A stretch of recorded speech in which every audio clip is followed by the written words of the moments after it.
Join me as we talk all things true crime.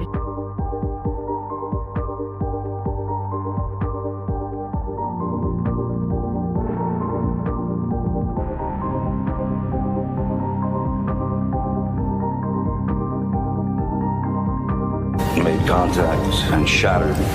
The missing 4-year-old. The parents have called in and that the mother has went through a wall, came home, now they can't find her. Turn it over to another agency. Chad, where are Lori's kids? They've been missing for 4 months. You have nothing to say? 4 were stabbed multiple times and were likely asleep during the attack. Some had defensive wounds. Most of them had just like one that was the lethal stab wound. Oh, what a tangled web we weave. Once I told a lie, and I told my family, I had to keep lying. Make sure, is it deemed? We haven't cleared anybody.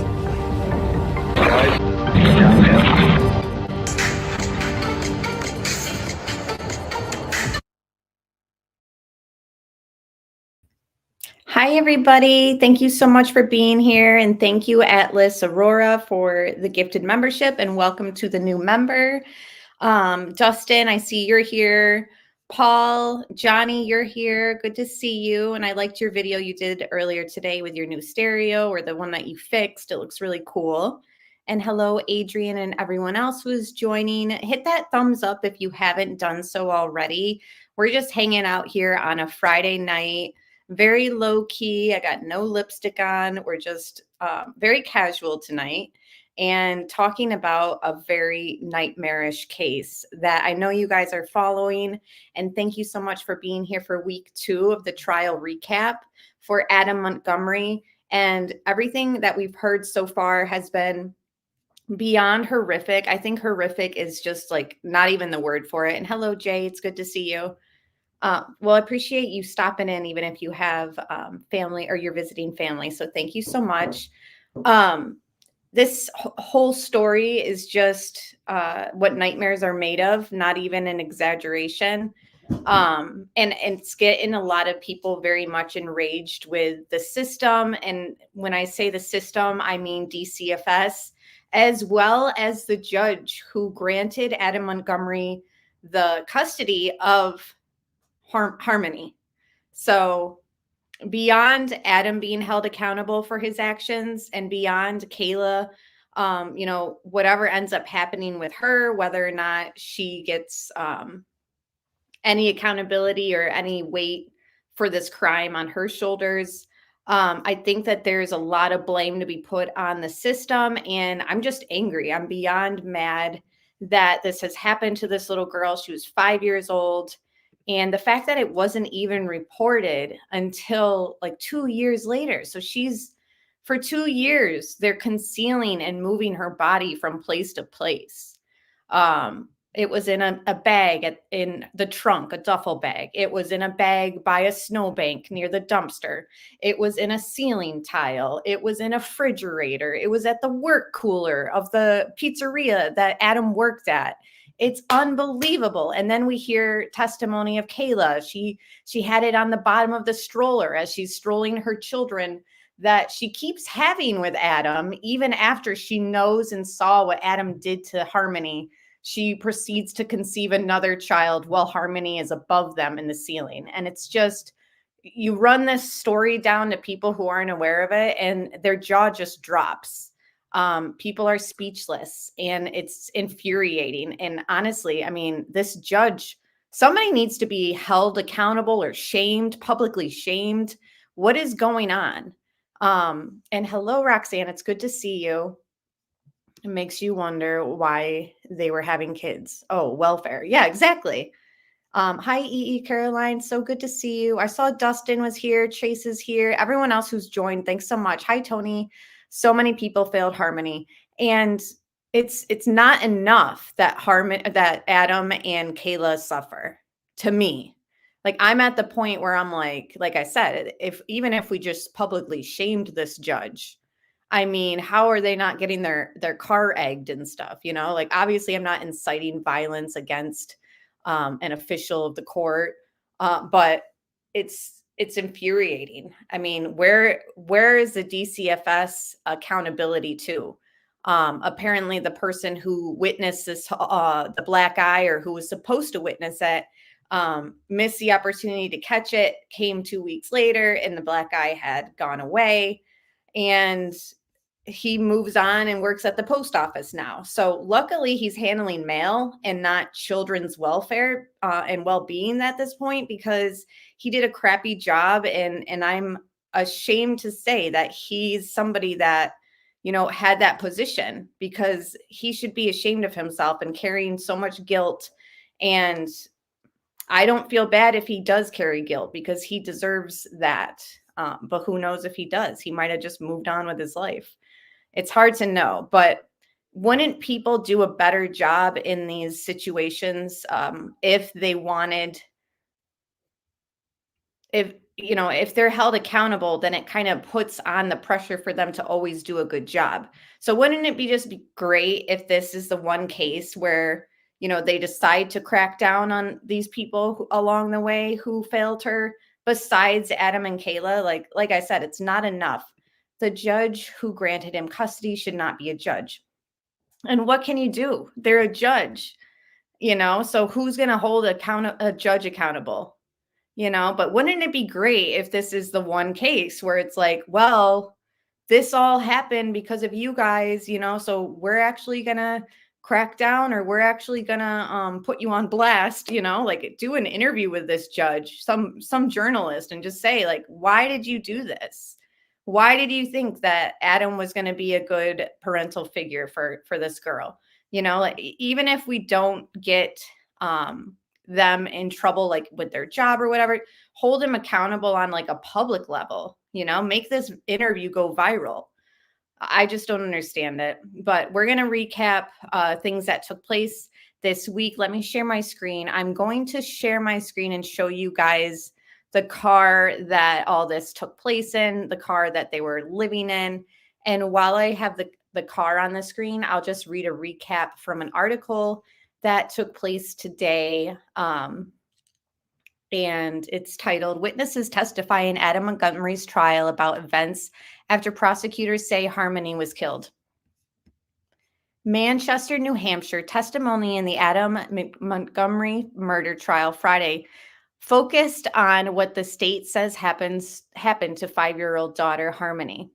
Witnesses included a man who rented a U-Haul truck for Adam Montgomery, the vehicle prosecutors allege he used to dispose of Harmony's body. Adam is charged with second-degree murder in the connection of his daughter's death. Travis Beach, the man who rented the U-Haul, testified that he thought Adam Montgomery was moving because he saw packed boxes. At the beginning of the trial, the state contended that Adam Montgomery was moving Harmony's remains. Beach said he met with Adam in March 2020 at the Eco Lodge where the Montgomerys were staying. He said Adam's wife, Kayla, was there with the couple's 2 boys, and he never saw Harmony. Beach said, with the help of another person, he rented a U-Haul truck for Adam Montgomery. When they returned to the motel, Beach said they did cocaine, and Adam Montgomery told him he messed up but refused to say how. Another witness was the property manager for the Union Street apartment where the Montgomerys lived. She also testified that she never saw Harmony. Prosecutors contend that Kayla Montgomery lived in fear of her husband, and after Harmony was killed, he returned and turned his rage on his wife. The property manager said Adam Montgomery would beat Kayla, hurting her so severely one time that she helped Kayla Montgomery out of the house. Her eyes, her nose, she was covered in blood, said the property manager. Both witnesses said Adam Montgomery told them that he had a daughter named Harmony who was living with her mother in Massachusetts. Hilberts also said Adam Montgomery would change the subject very quickly when Harmony came up. Another witness told the jury she saw bruises on Kayla, saying there appeared to be a new one almost every day. She said Kayla Montgomery told her that they were alone. When they were alone, Adam was responsible for the injuries. An arrest warrant was issued for one witness who refused to appear out of fear of being on TV because of a restraining order. She eventually took the stand after the judge ordered court cameras not to show her face. She testified about seeing bruises on Kayla that were allegedly caused by Adam. Some were like small fingerprints. Others were like fists. Jurors also got a look at the body cam footage taken by the Manchester police detective who tracked Adam down on December 31st, 2021. The same police announced they were searching for Harmony the same day. The judge previously ruled that only the video from the footage could be played for the jury, so jurors never heard any of the audio. Testimony is scheduled for 9 a.m. Tuesday, and then they'll be proceeding with the trial on Tuesday. This article is also from this week. It's titled Timestamps and Updates with the Harmony Montgomery Trial, Testimony Done for the Day on Thursday. And it says, hold on, let me check with chat before I keep reading. Again, thank you guys all for being here. Really appreciate it. I do feel like Kayla obviously was abused and definitely a victim of Adam. I have mixed feelings about her. I think that there is a lot that she partook in as far as the cover up and the moving her body from place to place and concealing it, and obviously hiding this whole crime for almost 2 years before she decided, once legal trouble was coming after her, that she was going to help out the prosecution and tell everybody the truth about what happened. I think that we've gotten pretty close to the truth, but I don't think that we have gotten the full truth. I think it's much more horrific than what they've told us. And hello, Paul. Thank you for being here. All right. So let me just read some more of these updates. And again, the picture on the screen is the car that they were living in, and also the car that this murder allegedly took place in. Several more witnesses took the stand Thursday in the Adam Montgomery trial. Adam Montgomery, 34, faces charges of second-degree murder, second-degree assault, witness tampering, abuse of a corpse, and falsifying physical evidence in connection to the death of his 5-year-old daughter. So testimony from Smith says Adam turned around and approached her car. So Smith was somebody who her job is she drives like a public transportation service for people who don't have vehicles. And it's specific to people who need medical treatment. And it's non-emergency, so it's not like an ambulance, but it's like a little charter company that would bring them to, their methadone clinic and other appointments related to medical purposes. And she pretty much testified one time that Adam, got very aggressive with her. She says Adam Montgomery turned around and approached her car. She says he was enraged. She claims Adam Montgomery reached into her car and twisted her phone out of her hand. She reported the incident to her boss. Smith says she took Adam Montgomery and Kayla to the clinic. She says when they returned them to the Union Street apartment, she gave Kayla Montgomery her phone to call for help. Adam Montgomery was walking away from the car at the time. Smith says she only saw the 2 boys. Harmony was not with the family. She's now getting into a ride she gave to Kayla and Adam in 2020. She says Kayla Montgomery had a black eye. Smith says it's a ride she'll never forget. Smith says she drove the whole family that day. She took them to the methadone clinic in Manchester, and says she stayed in the car with Adam and Kayla's 2 boys while they went into the clinic. She works for that company that I told you about. Scrolling down. So another witness was a friend of theirs. Give me a second. I can pretty much sum all this up in my notes that I took too. So, all right. So there, at one point, a friend of Adam's, Brittany Betard, was a friend of Adam who rented the motel room where Kayla says Adam left in the U-Haul with the bag with Harmony in it and came back with the U-Haul only the next morning before sunrise. But Brittany said she testified she only saw Kayla carrying the bag. So again, it doesn't seem too problematic for the state, but that witness pretty much was saying that she's only ever seen Kayla carrying that bag that had Harmony in it. At one point, after allegedly things were happening with Harmony being thawed in the shower and Adam, with a saw. The maintenance guy for that shelter had to come and fix the drain. And he testified that Adam was right outside the bathroom the whole time and he was pacing. He didn't say anything to him, but he stayed close by. There was also another work order that this maintenance guy did for them, which included bringing the lights that were hanging down. No, it's Betard, Betrd, I think. That's what's written in my notes, but no, it starts with a B, Chase. But anyways, so at one point, the maintenance guy goes back for a service to do for the area that the Montgomerys were staying in that shelter.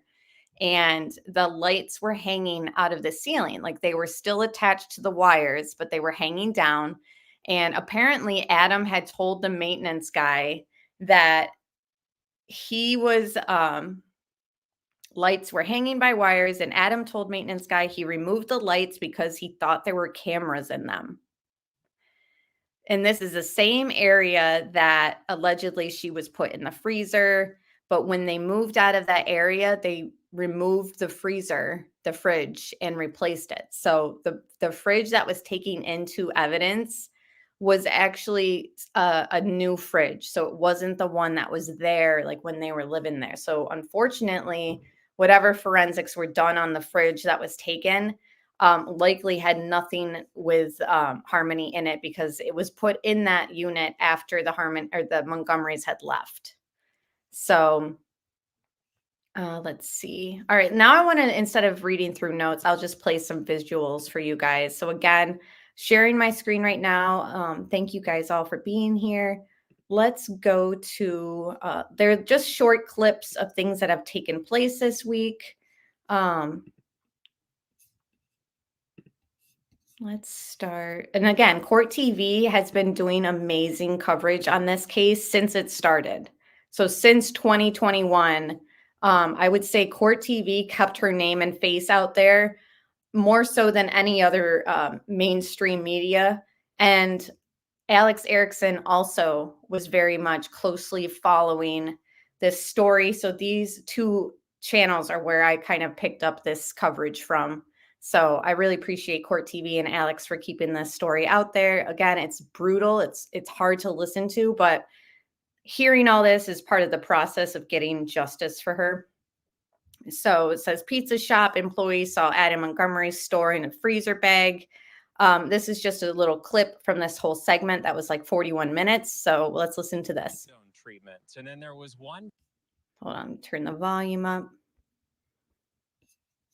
Day in particular, she said, I'll never forget. She looked at the jury and she said, Kayla was being abused. Take a listen. When you saw her face, how did she appear to you? Her left eye was badly bruised and starting to swell shut. Did you drive her that day down to the methadone clinic? I drove both of them that day. She was shaky. Where was Adam when you tried to give her the phone? He was walking back towards the car, but... And so at that point, you said he was walking back towards the car? I didn't see Adam there. I saw rage. Saw pure rage walking towards me. He reached into the window of the car and twisted my phone out of my hand and said, "You're not giving my wife that phone." She said that's the moment that she'll never forget. She said that she bought mace after that particular moment. She carried that with her. I met up with her outside the courthouse here. She spoke with Court TV. Here's what she told us. That Adam had disappeared and pure blind rage was walking towards me. I described him as Charlie Manson walking towards me. That's what it looked like. So he's grabbing your phone. Is he holding your hand? Is he, is it a struggle? It is a struggle. It was a tug of war with the phone, She says she still has fear about that moment. She said that he looked pure evil. So I asked her if she noticed anything suspicious up until this point. She said that both Adam See, what's is it a struggle? It is a struggle. It was a tug of war with the phone. Dynamic by someone who appears to be a very nice woman, volunteering to do this type of work to help struggling addicts, putting herself in harm's way to help people like Kayla and Adam. Are you kidding me? And she gets confronted by him and she sees what she sees. That's powerful stuff. And yeah, I agree, Liz. This poor woman, so many indirectly and directly affected by this case. And she's not the first one to take the stand and call Adam evil. That was also stated by Kayla's mother, that pretty much called him evil too. All right, so. And yeah, I probably spelled that girl's last name wrong. It could be, like you said, Atlas. Either way, it starts with a B. Rock 54 says, I lurk a lot in the bushes. No problem. And hello, Nicole. Good to see you. All right. So another clips that I want to do, obviously, we're doing highlights of this trial, week 2. Let's go here. Dr. Lieberman, your thoughts here. They're now going to Walmart. She's with Adam and his new girlfriend, and they're getting some cash for their phones. This presents another reason why she might. And this is all after Harmony's been killed. And thank you so much, MK, for gifting 5 memberships, and welcome to the members. And thanks for being here, MK. Appreciate it. So this new girlfriend is Kelsey Smart, the one who overdosed in the motel room and passed away. And so many people have suspicions towards her death even, and think that Adam is linked to that. I don't really know enough about the details of it to say if I think that or not, but I will say that it's been theorized by professionals in law enforcement and just true crime. I think even Vinny made like a comment about it being suspicious, or just that everyone that Adam is linked to ends up, I guess, in a bad situation. In fact, be betraying Adam. A woman scorned, now that he has this new girlfriend. Okay, now I'm not going to stick up for you. I'm not going to pretend that you didn't do anything. Okay, Dr. Lieberman, your thoughts here. They're now going to. This presents another reason why she might, in fact, be betraying Adam. A woman scorned, now that he has this new girlfriend. Okay, now I'm not going to stick up for you. I'm not going to pretend that you didn't do anything to Harmony. I mean, there could be all of these reasons going on. It goes back to, though, the importance of custody battles, the importance of custody decisions to really be in the best interest of the child. I've done a number of custody cases as an expert witness, and sometimes you just wonder, how they could come to the decision that they come to. And of course, as this is an example, it can have life or death consequences. Now, 2.5 months after this, when she's in the car with Adam, tragic news for Kelsey Small. This is from WMUR. A woman who was dating Harmony Montgomery. I think I said Smart. Yeah, her last name is Small. Sorry about that, guys. And hello, BGOG. Good to see you. Montgomery's father, before his arrest, has been found dead in Manchester, police told WMUR. Kelsey Small, who did not face charges in connection with the case, died on March 13th. The death is not considered suspicious and occurred at a hotel, sources said. News 9 obtained police records that show Small was arrested outside a sober home where she was living and charged with DUI, a second offense. She was released on a personal recognizance bail and due in court the next week. 5 days later, she's found dead in a hotel room. Dr. Robbie Ludwig, a tragic end for Kelsey Small. And, very sad. Living Very this sad. type of life. She's living a nice life in Maine with her family and everything else. Hooked up with Adam Montgomery. She ends up, dead in a hotel. Well, many of the women that Adam was with, they seem to be drug addicts, very self-hating, self-destructive women, masochistic. And we see the varying degrees in which they harm themselves and ruin their lives. It sounds like the ex-wife who was with him, or the first, Harmony's mother, was with him for the least amount of time and actually regrouped or is regrouping. But this is who Adam was drawn to, you know, these very troubled women. Those are the women who would have him. And be blinded by him. Dr. Carol, we only have about 20 seconds left here, but do you think this is a case where they find each other, the people with drug issues, or does one influence the other, or do they kind of fuel each other because they, you know, have that something in common? Well, yes, the drugs, of course, are a big factor. But, you know, women who go for bad boys are women who have had dysfunctional relationships with their fathers. And depending upon what that was like, they're attracted to a certain type of bad boy. Again, that's her opinion. And yeah, it is crazy. Yes, it was an overdose. Yeah, I agree, Tony. Hard to believe no one looked inside the bags that were being carried around. I still don't understand that. I mean, I'm trying to think. I mean, it is somebody's property. You're probably thinking like, oh, I don't want to be nosy, but like, not one person decided to be nosy. Hi, Seth. Good to see you. Where did this family go wrong for little Harmony? When did the system fail? How long was the torture? Rest in peace, little Harmony.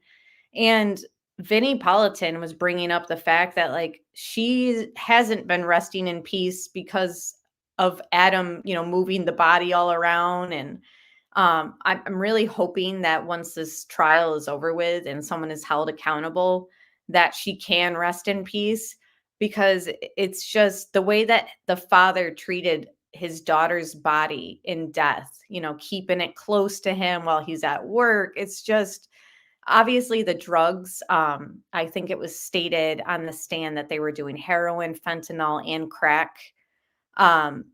He was super paranoid, hence why he tore the lights out of the ceiling from that shelter that they were staying in. Kept the daughter very, very close to him, you know, even in the sleeping underneath her.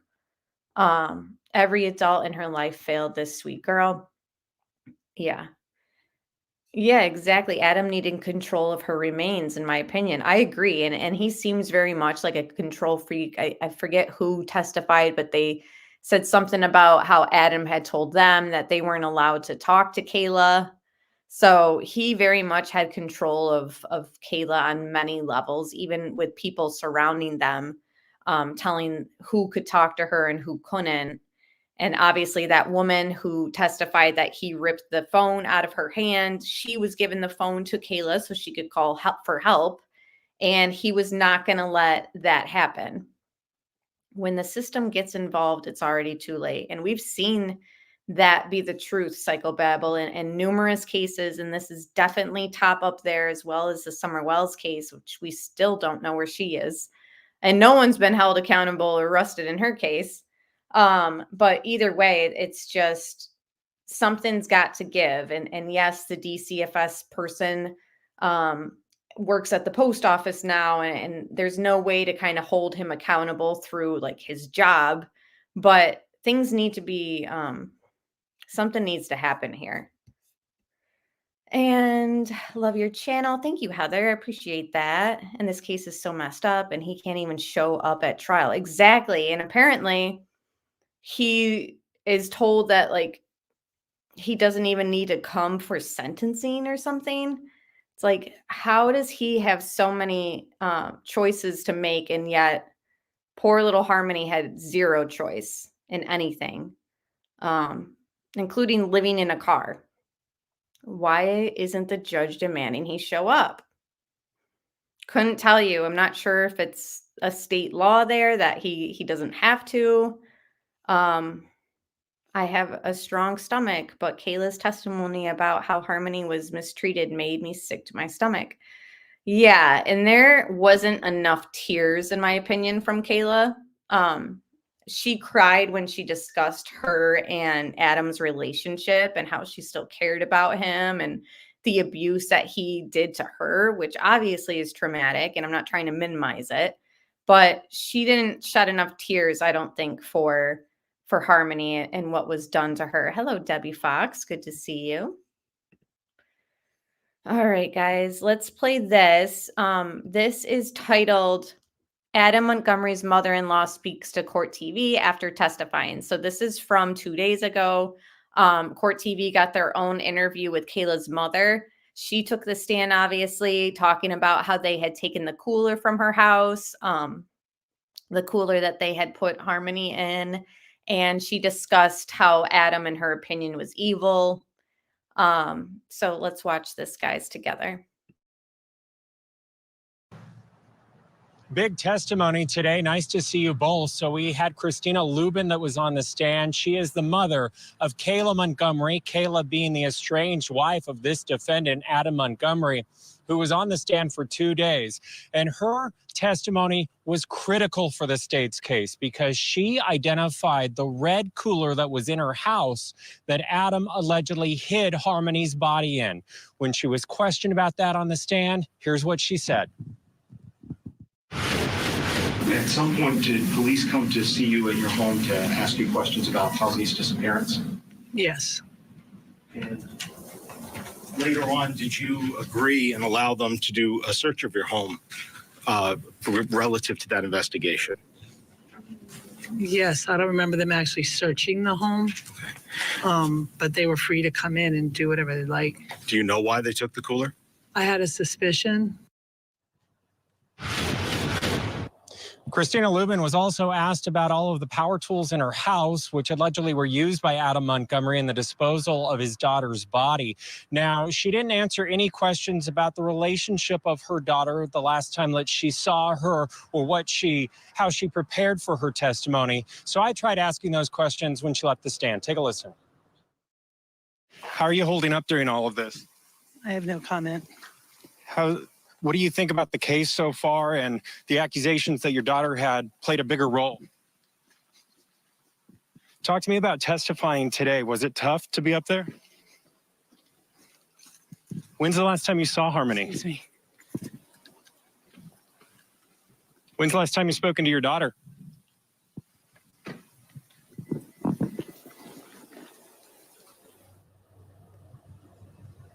All right, her daughter up for parole in just a couple months, not answering our questions, and also not facing his jury for a 5th day in a row of his trial. Adam Montgomery, an empty chair in court today. This jury not seeing his reaction to Kayla's mom on the stand or Kayla. All right, Matt, we heard fiery testimony today from Montgomery's drug dealer, or he dealt drugs to them a number of times, Anthony Bordero. Can you tell us about his testimony? His testimony very interesting because remember, the Montgomerys went and stayed in his parking lot of his apartment building. But again, he couldn't remember that. He was questioned about his Audi that the family lived in after their Sebring had been towed away after it broke down. Here's what he said on the stand. And you said that you never saw Harmony. I never did. And that you didn't go down there. Let's go. When did I not see Harmony? You're just saying I didn't see Harmony, but where? When? At the Colonial Village. No. You're saying you never waved to Harmony. Never. Never waved to the boys. Overruled. I'm telling you, she wasn't in the car. How can I wave to someone that's not in the car? I want to help you guys. Who? The prosecution helped find who killed that little girl.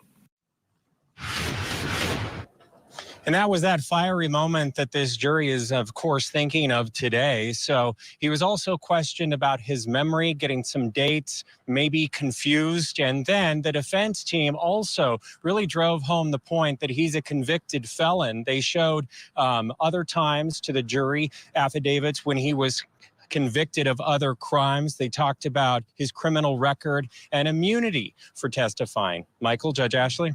All right. We also know, Matt, that most of today's testimony was focused on the search of Adam Montgomery's vehicle. Tell us a little bit about what they found.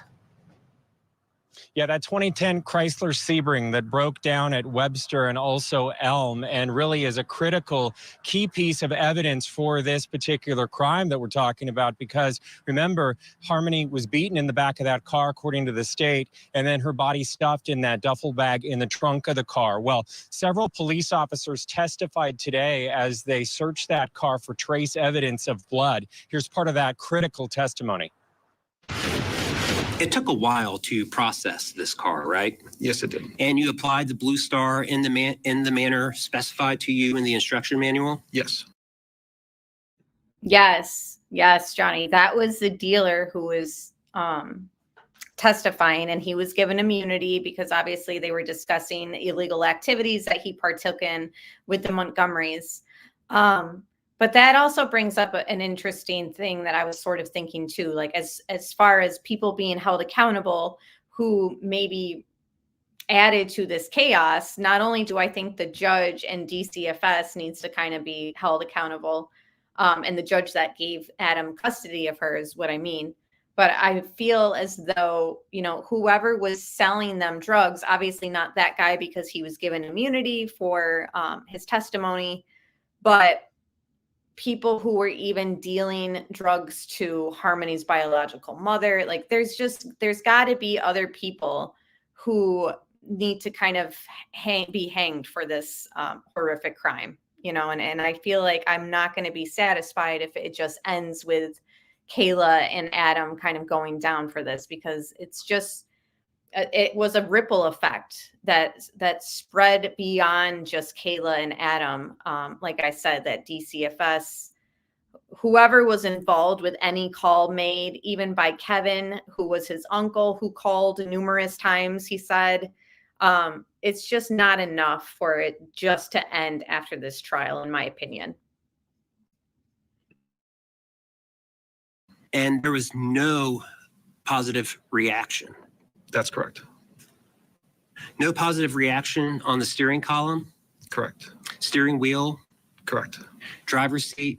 Correct. The entirety of the passenger seat?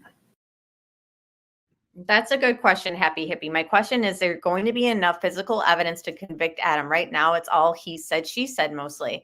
I mean, yeah, physical evidence is very hard to do when her body's not found or recovered. And they brought in the ceiling tile from the shelter that they were living in, and they testified, you know, and showed it to the jury and testified that the parts on it, you know, tested positive for Harmony's biological matter. And they said that, you know, you could smell the decomp even when they took the tile out. Numerous law enforcement officers discuss the smell of decomp that they witnessed. And, you know, you never forget that smell. So not only is it Kayla's he said, she said, they do have that ceiling tile that tested positive for Harmony. And they do have the testimony from law enforcement that's pretty much saying, like, yes, like not only did this test positive for Harmony, but we believe that this is most definitely decomposition. And that's what's going on here. So yes, it is he said, she said. But as far as physical evidence beyond that ceiling tile, in the car, I think the car that they tested wasn't really beneficial with DNA evidence. Guys, correct me if I'm wrong. They said something about it like coming back as like very moldy. So I don't know if that hindered things. Help me out with the details on the car. I want a firmer timeline on the last time someone besides Kayla saw Harmony. I imagine we will have a long deliberation. Yeah. And I've heard people say that the timeline seems off, or they're trying to punch holes in it. Did you see the middleman for the U-Haul rental today on the stand? He looked guilty as sin. And I'm surprised they let him off the stand so easily. I think there's too many people involved. And I go right back to Kayla definitely had like such a huge role in this is cover up. And I also find it interesting her mother didn't want to answer any questions to the court TV reporter. I'm not saying that she's involved, obviously, but it is unfortunate that at one point she kicked the whole family out. Obviously, she was probably fed up with their drug use and all that, but like that kind of led to them still being very unstable. I don't know. It's hard because people who deal with addiction, obviously, you can only help someone so far, and then you really do have to kind of shut the door on them. Correct. Or the center console. That's correct. And that's what you documented in your report. Yes. Possible trace evidence in the trunk, but not in the cab of the car. That was his. Okay, so there was possible evidence in the trunk. They just clarified. Okay, cool. Testimony. Then there was the moment when the detective held up the toothbrush believed to be Harmony Montgomery's toothbrush. That's going to be key for this case because that's how they get the DNA profile to test it against other pieces of evidence that we're going to hear about in this very disturbing case involving this missing little girl. Yeah, very disturbing. A lot of little details provided by each individual witness. Thank you, of course, Matt Johnson. So appreciate your great reporting. Still joining us for this hour, criminal defense attorney Joe Tamburino. And Joe, I want to start with just an observation because so many times we see defendants being interviewed again and again and again and again and going on the media and talking. Here's a witness, though, the mother of Kayla Montgomery, Christina Lubin. She testified, but then you saw she did not want to say anything to Matt, and that's a little unusual. I find that often witnesses and even defendants want to talk.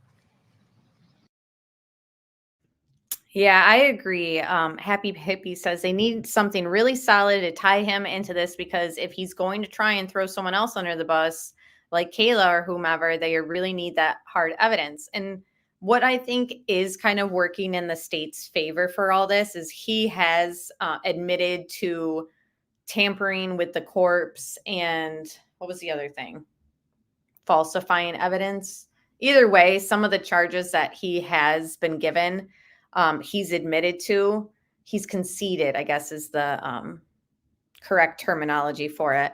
So perhaps maybe that kind of alludes to, well, if he did all that, then he most likely did the murder itself. I also think that a lot of the testimonies that we heard about him being like abusive towards Kayla definitely point even more so that Adam was the aggressor with these girls in this situation. He focused his anger on Kayla once, Harmony wasn't around. So I think that the state did a good job kind of clarifying and painting that picture that he is kind of a loose cannon, had a temper, definitely was abusive. So most likely, in my opinion, I think that the jury is going to think like he probably most likely did do this with Harmony, hopefully. But either way, he's going to be in prison for a very long time, but I do want him to hang for this as well. They do want to talk. I mean, many times they'll come out of court and start talking to the media, and we see that across the country. I think it's very common with witnesses. On the other hand, this particular witness, her daughter is in a lot of trouble, or was in a lot of trouble. She's, serving time for a perjury charge, obviously in a very precarious position. So perhaps she doesn't want to talk because it directly affects her daughter. Joe, we just heard that there was really nothing found in the car forensic-wise. No blood found in the car. Not that big of a deal, really, in this case. Your thoughts? Because at the end of the day, this wasn't a murder that involved a bloody crime scene. Mm-hmm. At least. See, that's interesting to me that there was no forensic blood found in that car. So then are we to assume that these injuries that she sustained were internal bleeding? That's awful. According to what Kayla has told this jury. That's correct. And, when we talked about this before, it's a circumstantial evidence case. But under the law, circumstantial evidence can be used by a jury just as they use direct evidence. They could give it equal weight. And what the state is doing is methodically trying to put the pieces together. Yes, there's no actual direct evidence that he, in fact, killed this poor girl in the car or in some specific location. But boy, there's a lot of circumstantial evidence that would point toward his guilt. I think it's a very difficult case for the defense. And let me get you to weigh in, Joe. Michael and I have talked about this. We've had other guests who have joined in the conversation conversation. What is your take on the fact that the defendant, we know, is asked every morning, does he want to come to court? No. If he says no, then no transport has to be sent to pick him up. He has not been in court since the very first day of jury selection. So part of the jury's never even seen him. It's horrible for the defense. I mean, think of it this way. A jury is always thinking, my God, you have someone who's charged with a horrific crime. And if they are innocent, or if they're trying to show that they're innocent, wouldn't they have a stake in this trial? Wouldn't they be interested enough to be in the courtroom so they could see the evidence? Maybe they. And welcome, CDT. So glad you're here. And thank you again for joining me last night for our Watts live stream. A lot of good feedback. And a lot of people just love your insight as well. And I know that you covered Harmony's case very closely as well. And you're probably wanting to see this to the end with justice for her. I think it's interesting too, you know, Adam not showing up for his own trial about his daughter after going out and saying, like, I look forward to disputing these egregious charges, or whatever he had said when he addressed the court when he got those weapons charges, and yet he hasn't even shown up. It just kind of not only adds to the jury being annoyed because they're having to wake up early and show up and hearing this brutal testimony and story from so many people, but it just also adds to the disrespect that Adam had and kind of continues to have for Harmony. You know, in life, he wasn't there for her until all of a sudden he realized that he could get tax money from her and benefits. So he steps in, and it's purely to help himself. He didn't want to be a father to her, in my opinion. And then obviously the way that he's the one, in my opinion, that kills her, and then the way he disposes of her body and treating it with such disrespect, like beyond disrespect, it's just horrid. And then of course, now he's not even showing up to her murder trial. It's just kind of, it suits him in a way. Like, it's kind of not surprising, I guess you could say. Just kind of continues this whole story of Adam not giving a crap about Harmony. And it's terrible. Yeah, that's it. Tax money, no child support. Yeah, he was going to get, you know, the benefits through the state. And thank you, Johnny, for the decaf tea. We could definitely use some tonight. And a lot of people didn't understand. They were like, I'd seen comments in some of the chats. Why did he even want to have custody of her? I don't understand. And it's like, do you not realize that, like, some people literally treat children as just like a meal ticket? I guess I didn't realize that people didn't know that. It's just sad. And I think that it's definitely brought that up to people who never even really thought that way about, you know, the system and claiming benefits through the state and all that. I mean, at one point, the drug dealer was saying that he was buying food stamps from them and giving them drugs for the food stamps. Like, this stuff happens, and it's the lowest of low, like, for these stories, and children do not belong anywhere near these types of environments, but it's the reality of a lot of people living, you know, with addiction. Yeah. And it's all about the money. At one point, somebody said something, somebody said something about them having $6,000, and they're like, how did they have $6,000 and they're living out of a car, stuff like that. I'm like, the tax money. Remember all the stimulus checks too that we were all getting through 2020 and on? And that's right around the time that all this has taken place. It's just sad. Could testify if they wished. But if you're not interested in your own case, if you're disinterested to such a degree that you're simply going to let this trial go on without viewing anything, I think it's a terrible sign for the defense. Yeah, especially at least show up for the person who's. Yeah, Diane, I've heard that too. Supposedly he hated Harmony's mom, so he took it out on Harmony. I'm also hearing that his mother wasn't there for him. So I think that it goes even deeper than just Harmony's mother that he had a dislike for. It seems to me like he just has a very deep dislike for the female gender. And I think that stems from being raised by his grandparents. And even though grandparents obviously show you a love like no other, it's not your own mother. You know what I mean? There's always that fear or that sense of like, I've been rejected, or I'm not good at, why didn't she want me? I'm not saying that Adam experienced these feelings, but I think that it definitely kind of paints a picture, and then he's abusing these girls and his girl daughter. I didn't hear anything about Kayla saying that he would beat his sons at all. Did you guys hear anything like that? I'm just kind of thinking out loud. And I'm just wondering how this all kind of comes into play. Yeah, didn't she say she still loves Adam on the stand? Somebody had asked something about love, and she was like, well, that's kind of hard. Like pretty much insinuating like, I don't just stop loving him or something along those lines. And then of course there was that letter that was found when she was in prison that they found in her bunk hidden, and it was to him, like basically wanting another chance to be intimate with him, all this stuff, Yeah, I haven't heard anything about the boys. And then it's so strange too. So they have 2 boys. Harmony dies. Kayla gets pregnant again with Harmony's dead body in the ceiling above them. And they have a girl. Now, I don't know if these thoughts went through their minds, but like when they found out that they were having a girl, I just wonder if they're like, I don't know, like what came through their head, like after losing a daughter, Who knows what these people are thinking? Probably nothing like I'm thinking. They're probably just thinking about getting high again, sadly. You say, or at least the defense is saying, did it, when they're going to testify and say you did it, be there to confront that person, at least face to face in the courtroom. But here's what I want to ask you, and I want to piggyback on the judge's question. His claim is that he's required to be strip searched every time he comes to court. Now, he's in prison for some other charges. He's not in a county jail at the moment. He's in prison.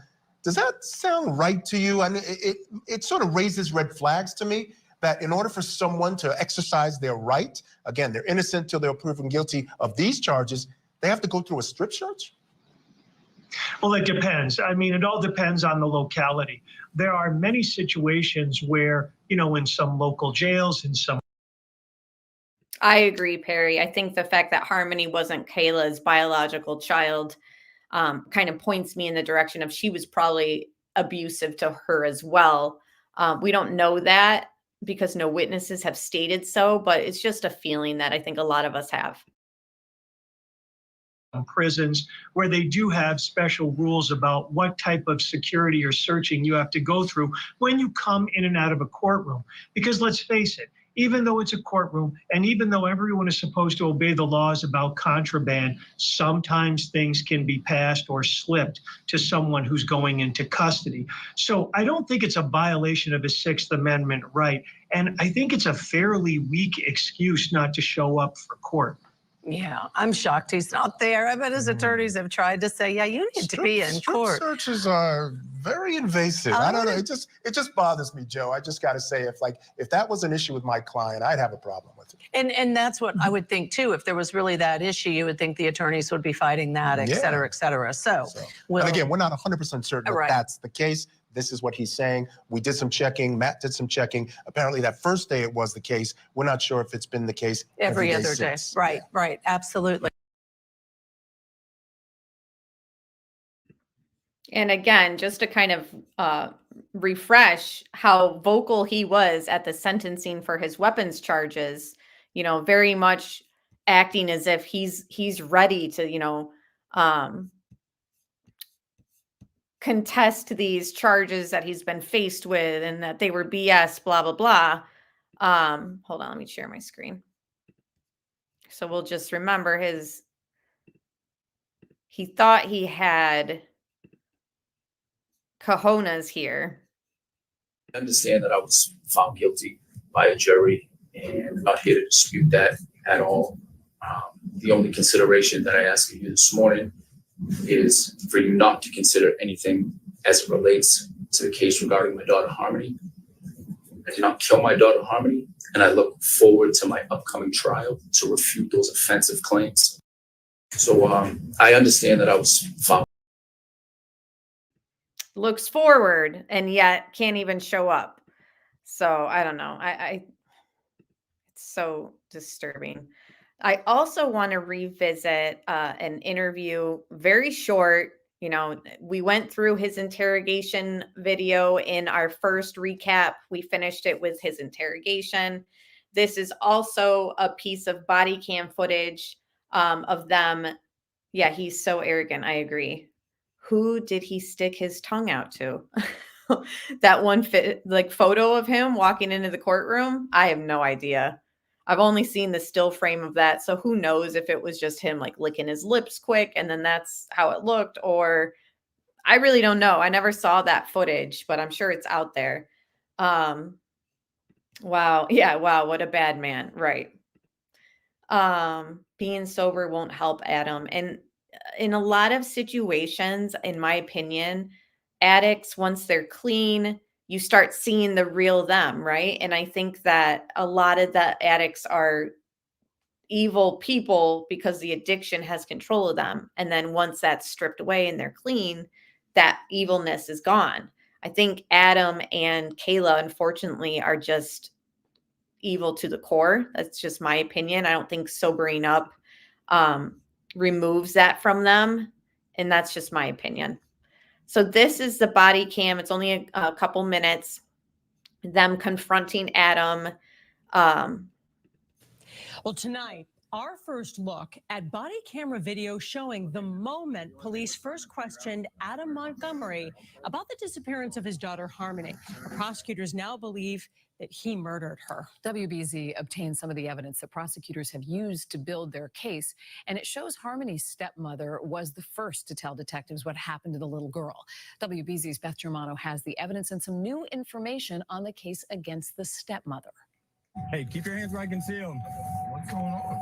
He was found sleeping in a car in a Manchester, New Hampshire parking lot on December 31st, 2021, when investigators caught up with Adam Montgomery for the first time to question him about the whereabouts of his daughter, Harmony, who hadn't been seen in 2 years and is now presumed dead. It just seems a little strange that you don't want to tell us where she is. All right, I got nothing else to say to you guys. He repeatedly refused to answer questions in a 45-minute interaction, but did claim she was alive. Your daughter's alive? Yeah. You're sure? I'm positive. You're like, swear on your life. I swear on my life. But the body cam footage later reveals he said Harmony had been picked up by her mother around Thanksgiving in 2019, and he hadn't seen her since. And during a police interrogation following his arrest, again, he refused to cooperate. Can you make me a promise? Like, man to man? Can you tell me that she's alive? You're going to play the same word games that you played with me the other day. This week, Adam Montgomery was charged with second-degree murder in the death of the little girl, whose body has never been found. In the meantime, a plea deal may come next week in 3 charges against Harmony's stepmother, Kayla Montgomery, according to her defense attorney who appeared before a judge at Superior Court here in Manchester today. Anytime a defendant enters a plea agreement and enters a plea, it's an indication they want to resolve the case. She's accused of welfare fraud, receiving stolen weapons, and perjury. Court documents now also reveal that back in June, Kayla Montgomery told detectives Adam was the murderer and she should lie to police. Is Kayla Montgomery a key witness in the case against Adam Montgomery? That's for the state to say. I can't give you an opinion on that. How and if she helps the case remains to be seen. Beth Germano, WBZ News. And I mean, without the body itself, the state is relying very heavily on Kayla. She's pretty much all they have. Other people have helped. People testified who worked with him at the pizza shop, how he would bring that bag in that had Harmony in it almost daily and put it on like a bottom shelf. It's in the walk-in cooler. Nobody stumbled on it. No one decided to open it. I want to hear this body cam, though, without the narration from the reporter. What's your name, my man? What? Adam. This police body cam video obtained by News 9 Investigates was taken on December 31st, 2021, the day Manchester police announced a missing persons investigation for Harmony Montgomery. On top of your head. What's going on, though? This was the first interaction between Adam Montgomery and Manchester police after officers located him sleeping in a car in Manchester's Wolf Park. In the video, officers ask Montgomery about his daughter's whereabouts. You just need to find out where she is. That's all I'm concerned about. You're not in any trouble right now that I know of. Okay. You have no warrants. Okay. So, where's your daughter so we can check on her to make sure that she's okay? Right now, I have nothing to say to you guys. But that's not what I'm just asking. Okay, I have nothing to say. The interaction lasts about 45 minutes before Montgomery is sent on his way. Police track Montgomery down again later that day, serving him with a court order to produce Harmony. Some detectives want to speak with you. You're just being detained at this point. 5 days later, Montgomery is arrested on charges including second-degree assault for allegedly abusing Harmony. During an interview with detectives, Montgomery is asked several times about his daughter. This isn't going to go anywhere. Like, this isn't going to stop. So, you know, it's not. So, either get on the bus now or get run over. Well, I got nothing else to say.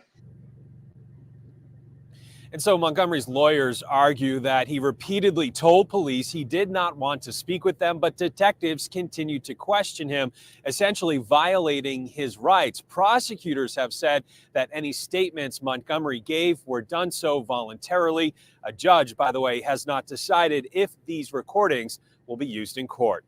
Reporting live.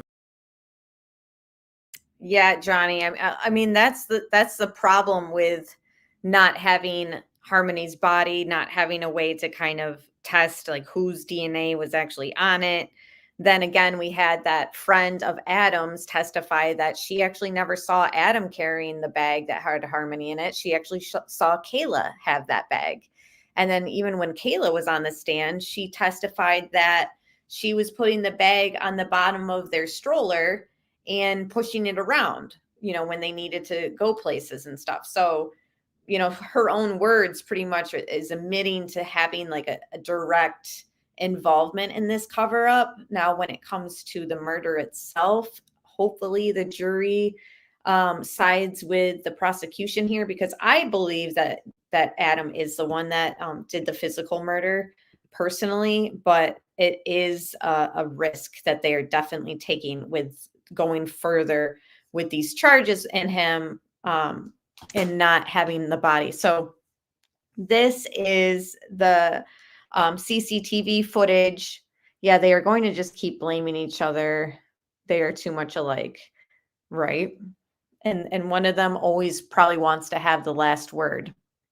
And I think that Kayla was very much, I don't know. We don't have any evidence of her being abusive towards Adam, but from what I've heard, she was able to kind of hold her own for a while with him. And then claims that things changed after Harmony was killed and it was redirected onto her. Yeah, Rock 54 says Kayla is just as sick. Yeah, both of them played a part. That's what I mean. I'm not going to be satisfied with just Adam hanging for this. So this is raw court video testimony in Adam Montgomery's. This is the weapons trial. So this is Adam, Kayla, and Adam's new girlfriend, the one that overdosed Kelsey. Gosh, not Smart. What was it? Small. Kelsey Small is seen in this as well. So I kind of wanted to play this, and it has a little bit of testimony from the weapons charges case, because I do think that this footage pertains to the murder case, because it is mentioned by Kayla when they were selling their phones for money. And I just thought it'd be interesting to watch. So I hope you guys like it, and thank you all for being here. Is that better? Easier to see without the pixelation? And I believe you described for us on Friday that Eco ATM, that was for recycling of electronics. People could get money for them. Correct. Right. And from this particular video, we had watched this several different minutes, I believe until almost 29 minutes into the videos. And how long, again, did you say was a typical length of time for somebody to be standing at this machine to do a transaction? From my understanding, 5 to 10 minutes. 5 to 10? Yeah. I believe we established that on Friday, but I will reestablish foundation. Mr. Dope, how long did you work at Walmart again? About 2 years. About 2 years. And during that time period, could you estimate how many people you have seen use that machine? Maybe 50. And I have also personally used it myself. How long did it take it when you used it to recycle some of your electronics? I didn't use it to the fullest extent. I just used it to get an estimate of what it would give me, and it was about 5 minutes to just get the estimate of how much the item was worth. Okay. And for the 50 or so times you've seen other people make those transactions, how long did it take them on average? Like I said, about 5 to 10 minutes, depending on what they were doing. So what I'd like to do, rather than rewatching all of this video, the same sections that we saw before, I'm going to fast forward up to 29 minutes and 30 seconds into the video.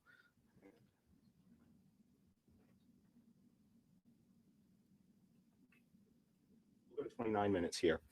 Do we still see the same two young women at the Eco ATM that we talked about on Friday? We do.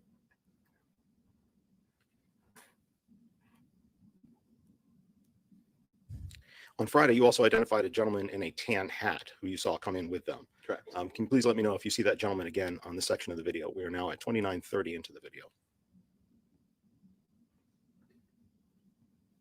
I don't see him currently.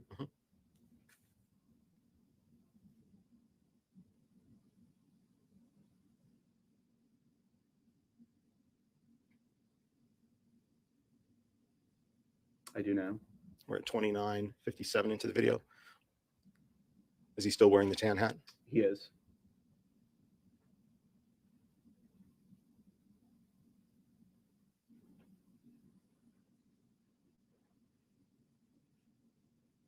I'd like to have you review this for approximately 1 more minute, and then I'm going to pause it and ask you a few questions, okay? Yep.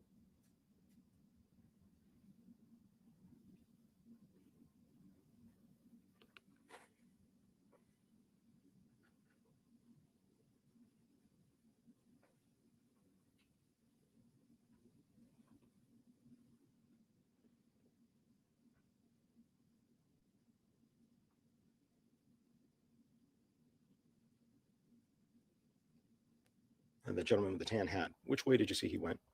He went towards the general merchandise entrance.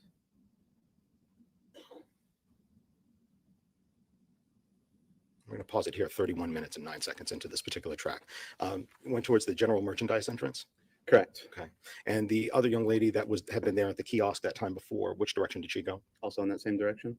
Were you able to, using the recorded footage, see where they went in the store after they disappear off the screen of this camera? I was. And was that part of the footage that you provided here on this packet of videos that you gave to the Manchester Police Department? It was. Could you describe for me this camera footage? I believe you sent on Friday, but I apologize, I forget the answer. About how high off the ground is this one? I'd say about 10 feet. 10 feet? About, yeah. Are there any videos, are there any cameras within Walmart when you were working there at this time period that cover people's facial features better, so we might be able to help identify these folks a little better? Yes, they're called the public view monitors. Where are those located? They're scattered throughout the store, but the ones that I provided were in the health and beauty department. Okay. And health and beauty department, on the labels on the videos, do they say health and beauty, or do they say another name for the ones that came from that section?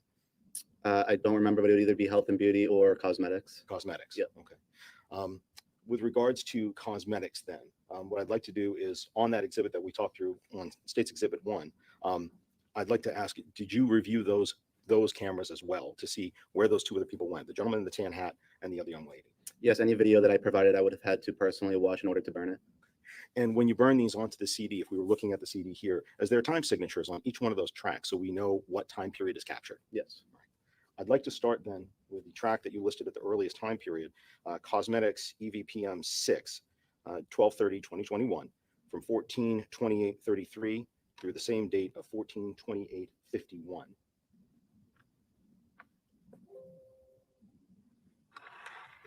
Cosmetic section. Yes. You see that same gentleman in the tan hat? We do. Is that the same young lady with him? Correct. How high are these cameras off the ground? I'd say they're about face level. So it comes down from the ceiling, and it's probably, I would say maybe a foot above me. Okay. And how tall are you? So this guy also, he's testifying in the weapons charges, but he also testified in the trial here for Harmony's murder today. So he's done both up on the stand. About 5'9". Okay, so about 5'10" or so? Yeah. All right. Play that track one more time. This area of the store, where is it in relationship to that service desk? It's still in the front end of the store, but it's probably from the general merchant. It's closer to the general merchandise entrance. General merchandise? Yeah. Okay. So when you walk in through that entrance, you take a right and it's right there. And at that point, I'd like to go to the next track that you provided to the police department. Cosmetics EPVM 4, 12/30/2021 from 14/28/47 through the same date of 14/29/13. And show you that track. And tell us if you can see those same two individuals.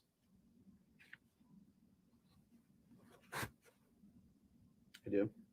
And what is the relationship of this aisle compared to the last aisle that we just saw? Almost looks like they're arguing, but I don't know. Let me pause it for a second. So this is a former Walmart employee, and he has testified in both the trials against Adam. It says, videos sent to the police by a former Walmart employee revealed that Harmony's father and stepmother, Kayla Montgomery, were doing the day before she was reported missing, according to the trial video.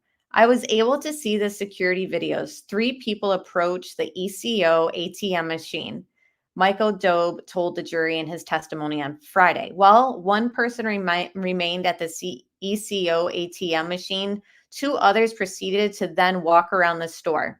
He explained that explained an ECO ATM was, and it's a humanless pawn shop. This is where you pretty much can exchange your old electronics and cell phones. Adam could be seen walking around with a phone box, seemingly the phone they used to exchange for money. The court played a series of videos from 2021 that Dobe had collected and sent to the Manchester Police Department in New Hampshire. The videos were from December 30th, 2021, only a day before Harmony was reported missing. Now remember, the murders they're alleging took place in December 2019. The former Walmart employee explained that the store has 2 different types of cameras, stationary and PTZ. The stationary cameras remain in one spot while the PTZ cameras can pan 360 degrees, zoom in and zoom out, and tilt up and down. In a few of the videos, Adam and Kayla could be seen walking around different aisles in the store while second woman remained at the ECO ATM. Adam was seen wearing a tan baseball cap and a Coors t-shirt, but removed his jacket while in the store. Kayla and Adam were later seen leaving the store together, but the woman who stayed at the ECO ATM used a different door to exit. Dobe confirmed to the jury that he had reviewed the videos and the woman at the ECO ATM machine finished her transaction before leaving. Prosecutors have accused Adam of fatally beating his daughter after she wet herself in the car that they were living in at the time. He has been charged with second-degree murder, tampering with witness and informants, falsifying physical evidence, and an abuse of a corpse. After she died, Kayla Montgomery testified that she saw Adam take his daughter's lifeless body, fold her in half, and squished her into the Catholic Medical Center hospital bag. She said that Harmony's body was placed in the trunk of the car in the bottom of the same stroller as her siblings, in the cooler in an apartment building, and in the ceiling vent of a homeless shelter, and in a freezer. Kayla's mother, Christina, recently testified in court claiming that both Adam and Kayla stayed with her, and it was the last time she had ever seen Harmony. When they stayed with Kayla's mother a few months later, Harmony was no longer with them. Kayla's mother explained that once she left money in a cooler when Kayla needed money for a new tire. I left them money in a cooler in my side hallway so that they could get their tire fixed. And she said to the jury, it was a red cooler with a white top and would flip open. She said when asked to describe it, the same cooler was used to keep Harmony's body hidden. Police are still searching for her body, but prosecutors allege that Adam disposed of it in March 2020. They have asked anyone with information to call the tip line 603-932-8997. So again, that's just a recap of this same employee who's speaking right now. And this is the weapons trial where he kind of explains everything that he explained today on the stand. I know it's hard to watch, especially that stupid teardrop tattoo. It's like, you would have that, wouldn't you? It's terrible. And good live earlier today, Bob. If anyone hasn't subscribe to the Defense Diaries podcast. You definitely should, especially if you're following the Delphi case. They're right next to each other. At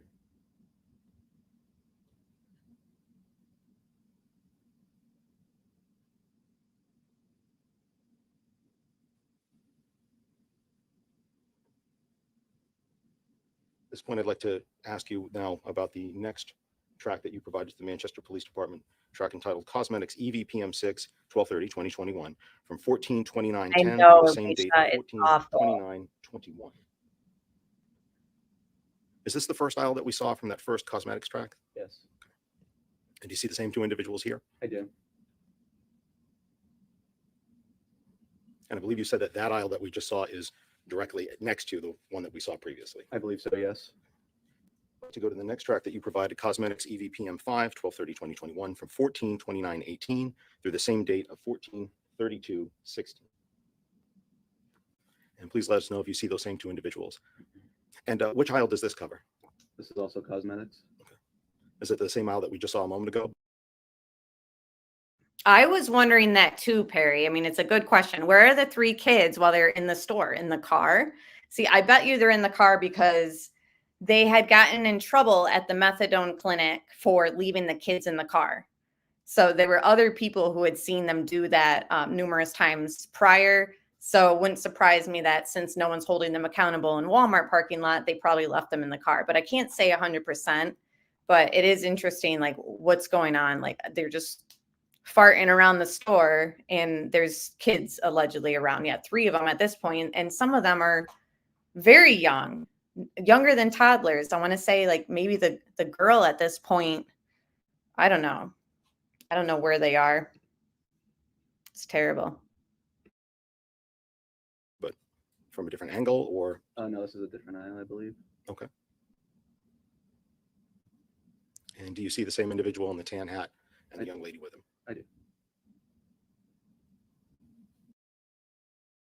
I always also find it so eerie when we see CCTV footage of people who have passed. Like we've gone through it with Gabby Petito. There's other cases where we watched them the last time on camera. And obviously this isn't Kelsey's last time on camera, but this is right before she overdoses. And it's just so sad. You want to just yell to them through the camera, like, Kelsey, run for your life. You know, you don't have much left. And this guy is sucking the life out of you as you speak right now in this footage with him.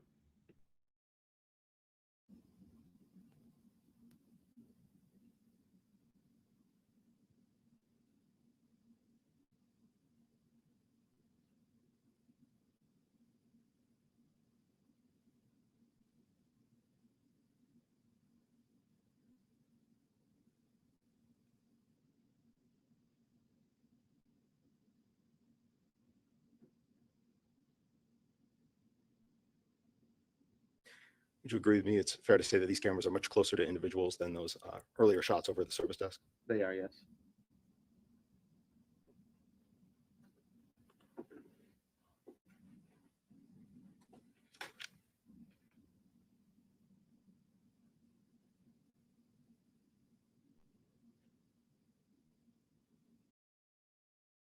Doesn't it almost seem like Adam's following Kelsey around like a lost puppy?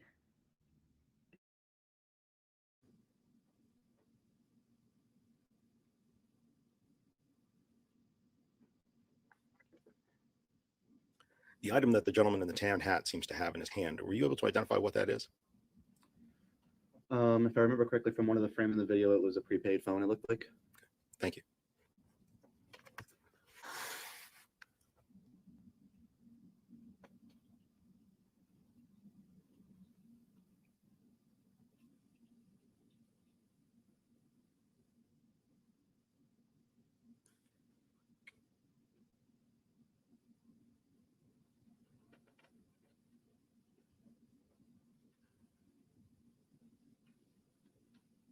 And how long does Walmart hold on to these videos? What's the time period of retention on them typically? It just depends, but it's typically anywhere between a month to 3 months. Thank you.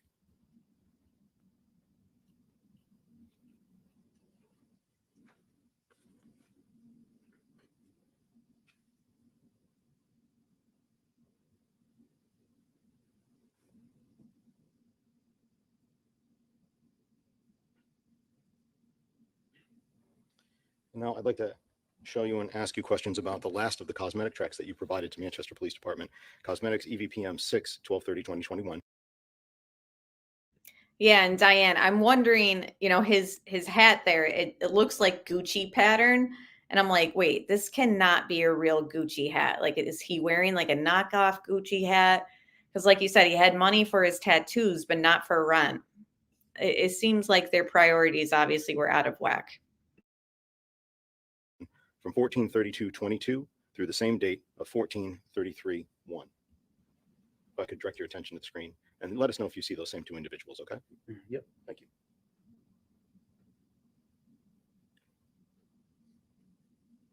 I do. And let us know if they reappear on the screen. I do.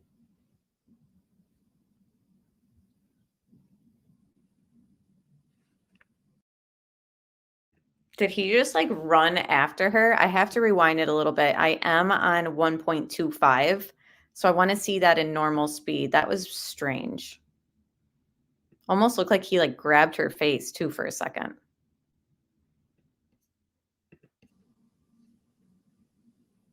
I do. And let us know if they reappear on the screen. They do. Wow. Yeah, they're definitely having an argument. I see your guys' comments in chat. Hang on, let me just.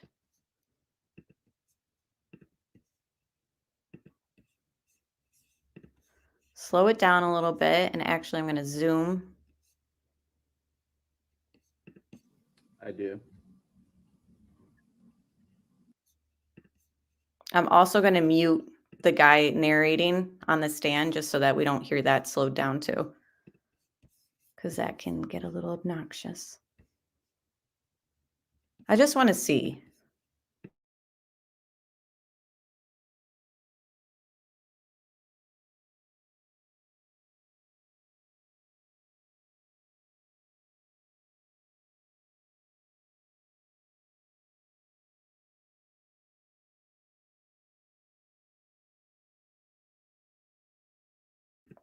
Unbelievable. He's definitely a scary guy. Definitely felt like he was probably losing control of whatever was going on there. Yeah, he's manhandling her, of course. This guy has very deep rooted issues when it comes to women and girls, clearly, because of his daughter, but unbelievable.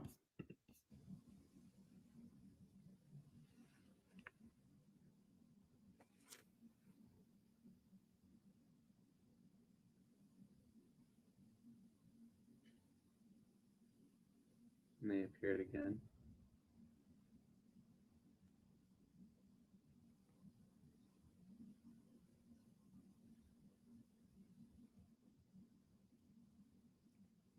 All right. Thank you, Mr. Doe. Yeah.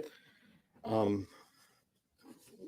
there any cameras that were closer than that were even closer to an individual's face that you routinely used while you were working at Walmart?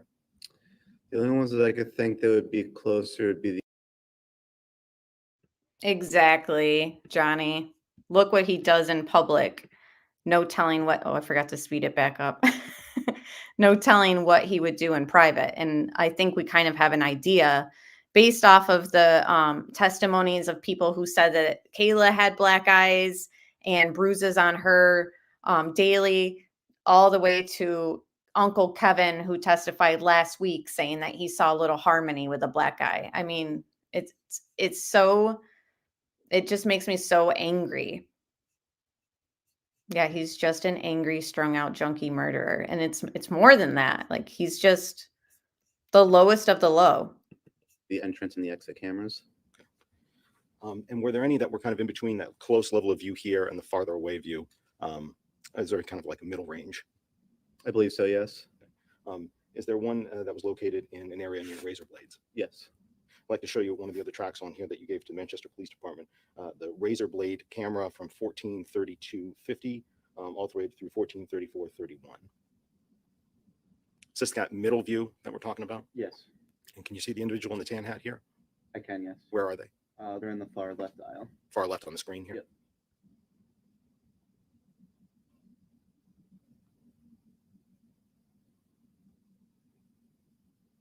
And if you would, please let us know if you see them reappear.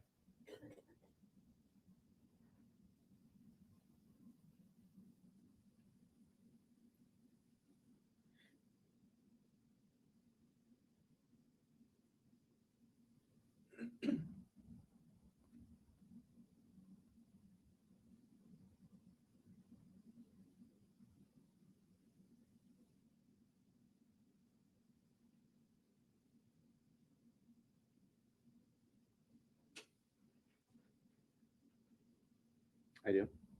And where are they located now? I'm not exactly sure what that aisle is, but the one to the right of it is the razor blade aisle, so it'd be the aisle after the razor blades. Okay.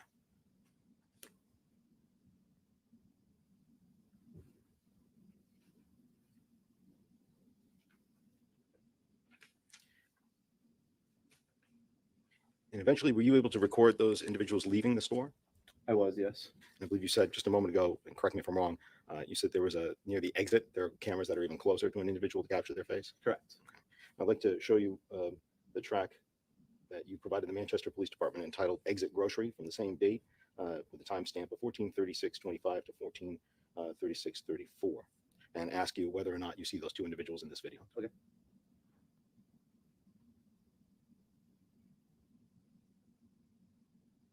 I do. And these are the same two individuals that you followed through the store from the Eco ATM machine all the way through those other areas of the cosmetic section near the razor blade aisle and then to exiting the store. Correct. Finish playing it. Now from that, I'd like to finally go back to that last, the first video that we looked at, the service desk video. The individual you saw in kind of that light blue or seafoam colored top there. Yep. Did you see her exit with these two individuals or did she exit separately? I believe she exited separately. She did not leave with them. And going back to the service desk interview, I know a moment ago we left off at approximately 31 seconds. I'm going to try with my eyesight to get her up to around 32:55.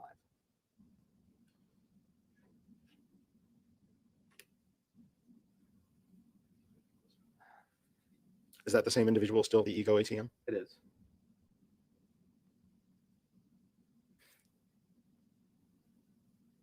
When you use an Eco ATM, how do you get the money when you get paid for these devices?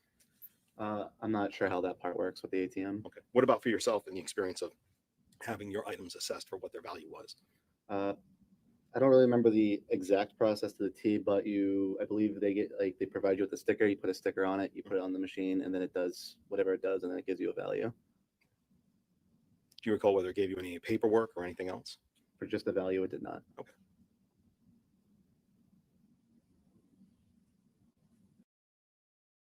Now, these phones that they turned into this Eco ATM machine, there was no recovery of them, right? So there was no way that they did like forensic pulls from these phones, right? Because I hadn't heard anything from that. I don't know exactly where these phones go to, like once they're in the machine.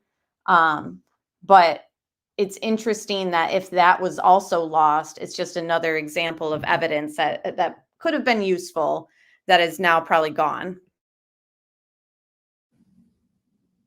And which way is that young woman heading now? Towards the general merchandise. Excuse me just for a moment, Your Honor. And what I mean by evidence is like, let's say, since we know that he was using lime and there's rumors of him using power tools and stuff in the disposal process, what if he was Googling methods to, get rid of things and stuff like that, and they were on those phones that were traded in, you know what I mean? So that's the kind of evidence I'm saying, like, possibly could have been pulled from those phones that we probably will never know if there was anything like that. But interesting to think, the crime occurred almost 2 years after, or at the time of this video, the crime was 2 years prior. So I don't know how many phones they were going through. It seems like they kind of use different phones a lot. I don't know. Mr. Joe, I appreciate your time. I don't have any further questions for you. I believe defense counsel may have a few. Okay. Good morning. Good morning. I'm Caroline Smith, and I only have a few questions. And I know that you said it several times, but what is the date of that video? I believe it was 12:30. What year? 2021. Okay. So it was at the end of 2021. Correct. Okay. And a guy that you were tracking through the store with Attorney Agati, he walked in with two females. Correct. And went back and forth, was walking around with one female. Sometimes the two females were together at the Echo, and sometimes one was. Okay.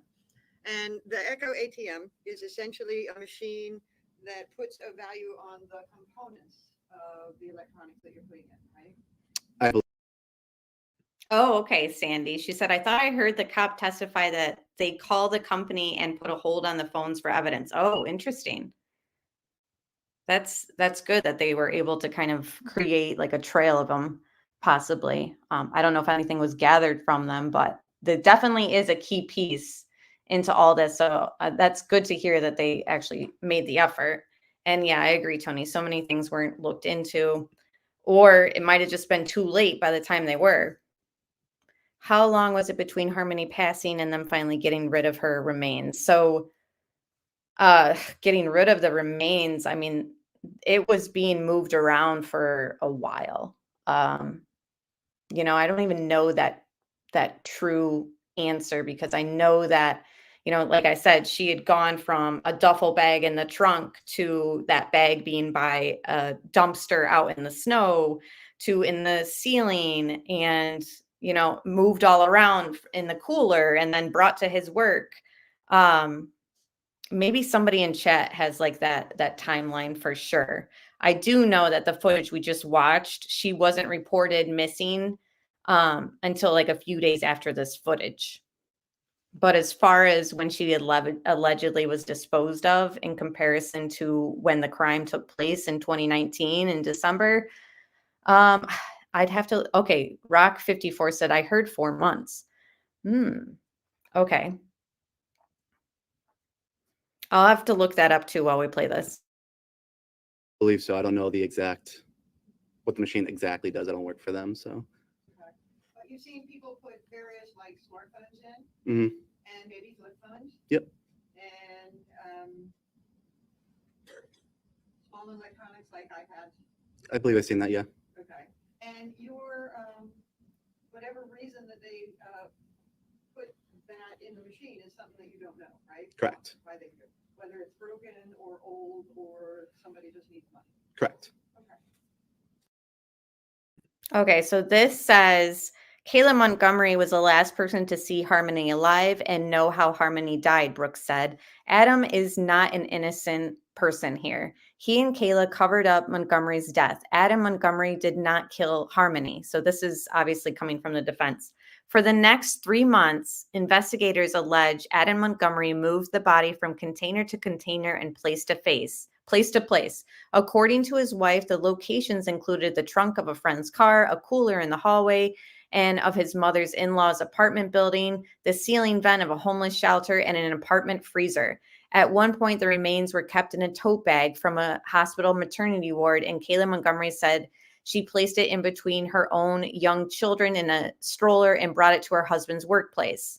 So yeah, it just seems like maybe like 3 or 4 months. I'm scrolling down. At one point, the remains were kept in a tote bag from a hospital maternity ward. Okay. Brooks described Kayla Montgomery as someone who lied repeatedly to investigators in an effort to get a plea deal. He urged jurors to weigh the case not on sympathy, but on evidence and evidence alone. And we've discussed numerous times how, you know, the physical evidence here is definitely lacking. And a lot of weight is being hung on Kayla's testimony. And so many people, a lot of people don't see her as a credible witness. They believe a lot of what she's saying. Okay, thank you, Sandy. 4 months around that time, I guess, that they were moving her body around. A lot of people, in my opinion, aren't really liking Kayla, and I'm worried a little bit. What are you guys thinking? Do you think that the jury is going to convict Adam, or do you think that they are weary of Kayla in a sense that they would have reasonable doubt maybe not to convict him?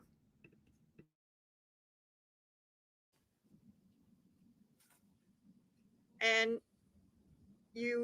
were you working at that store in October 22nd, 2019? I was not working there. Okay. Thank you.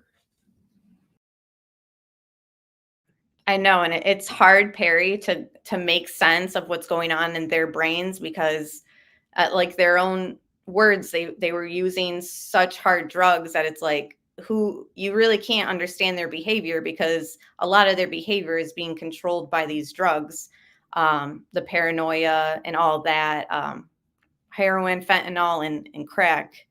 That'll do it to you. So Court TV will end with this. Court TV put out, now this is talking about the witness that we kind of discussed earlier that didn't want to show her face. So the cameras panned away from her today as she testified. Sandy said, regardless of who did the actual murder, I think anybody who can carry a child's body around and do awful things they did to her to conceal it belongs locked away from society. Right? Pretty silly when people say they believe Kayla, but the thing is not credible, which is a contradiction. Obviously, they believe her, but they want to hate her, including call her a liar. Yeah. I think they'll convict him, but also wonder why she isn't in the dock with him. That could be coming. Perhaps if she lied at all, if they can catch her in any lies. Any deal that she's made probably will not be valid anymore. All right, so let's see what this had to say. It's only like 6 minutes long, and then we will conclude, and we will come back here next Friday for week 3 recap. So we're just going to do them on Fridays all week long. I'll be watching stuff, taking notes, and we'll just come back here next Friday and discuss Harmony's case then. And then on Wednesday or Thursday nights, it seems I'm going to be doing my Watts case deep dives. And Tuesday will be, I don't know, it's either going to be Delphi if there's stuff to discuss, or it'll be another case. But I'm trying to do 3 live streams a week because the Watts one is just kind of extra. It's not an active case, obviously. It's not in the courts. So it's just kind of something that I like to come on and discuss with you guys as like an extra live stream. So again, thank you guys so much for being here tonight. Please hit that like button if you haven't done so, and we'll watch this together. It's around 6 minutes. Like I said earlier, Vinny has kept Harmony's face and name out there since this case broke in 2021. And as well as, Alex Erickson and CDT, other channels that I moderate for criminality. We've all kind of been watching this case and hoping for justice. So we're on our way there. It's been a brutal ride. So I appreciate you guys coming together tonight and discussing this with me and kind of decompressing everything that's been heard the last 2 weeks. I'm assuming next week is still going to be as brutal. Call former colleagues and friends of the defendant, Adam Montgomery. Court ended with police body cam that showed an encounter between the police and the defendant, Adam Montgomery. The state's case is set to resume on Tuesday after the Monday holiday. That's where we're going to start now. Joining us, we have Court TV crime and justice correspondent Matt Johnson. Matt. I agree again, Tony, for sure. I think that there's more to Kayla than meets the eye. Even though I do believe that she was a victim of Adam as well. It seems like every female that was around Adam ended up a victim of him.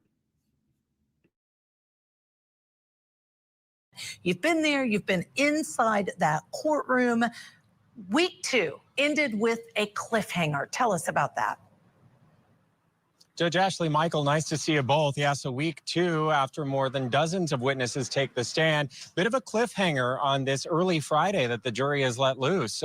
Outside of their presence, the attorneys were arguing about a mystery witness who came forward during the course of this trial, called the tip line, spoke with police, did an interview with them.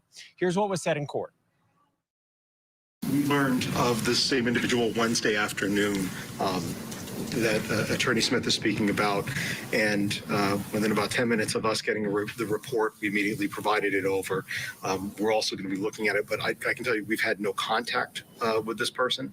We'll certainly look at it.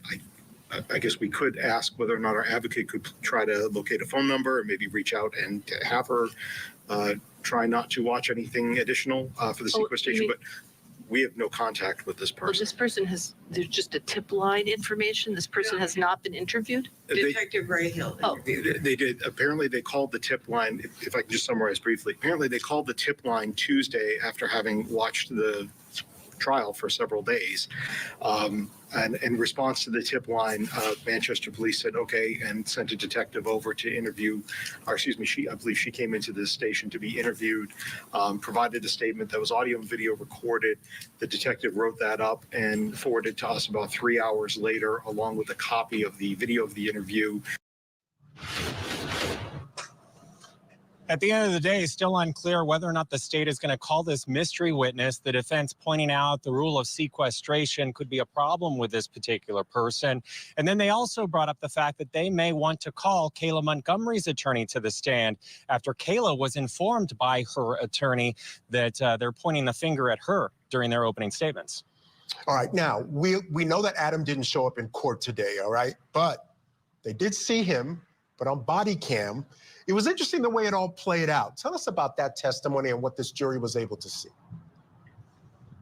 Right. This is one of the first times that the jury has seen him moving around other than them holding up one of his mugshots for witnesses to identify him, because there has been an empty chair for the past 8 days of this trial so far. So today there was an officer on the stand with Manchester Police Department, Craig Stanzel, and he played behind him. The state played the interaction that he had with Adam Montgomery about 1.5 years, 2 years after Harmony went missing. Here's what he said on the stand. You're not in trouble. Nobody said you're losing your daughter. Okay. So I want to make that clear. So, you know, I have my body cam on, just like everybody else is being on video. So you just need to find out where she is. That's all I'm concerned about. You're not in any trouble right now that I know of. Okay. We have no warrants. Okay. So where's your daughter so we can check on her to make sure that she's okay? Right now, I have nothing to say. But that's not what I'm just asking where she is. I have nothing to say. So you don't care if your daughter's okay? I do. I listen, I have nothing to say. And that key witness, again, for the state, this was an officer that had that encounter with Adam Montgomery. So the jury, in the jury box, paying close attention to the video, but it was completely silent. They didn't hear what you're able to hear at home, that interaction when he didn't want to answer questions about his daughter. Michael, Ashley? Wow, this is really an interesting case, and something else happened today that was interesting. We don't always see this. A witness, I understand, Matt, who did not want to testify, but I believe might have ended up testifying. Tell us about that.